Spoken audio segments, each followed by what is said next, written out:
अर्चना, खाना बना दिया हूँ, उठ के खा लेना। क्या हुआ? खुद ही चेक कर लीजिए। ये तो लात मार रहा है। कुछ दिन के लिए आप छुट्टी ले लीजिए। सर, मुझे कुछ दिनों के लिए छुट्टी चाहिए।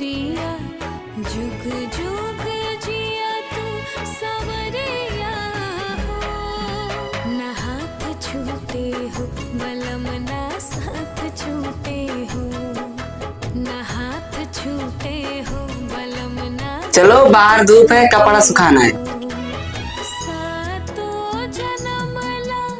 हम तो तोहर भइनी जे पिया तोहके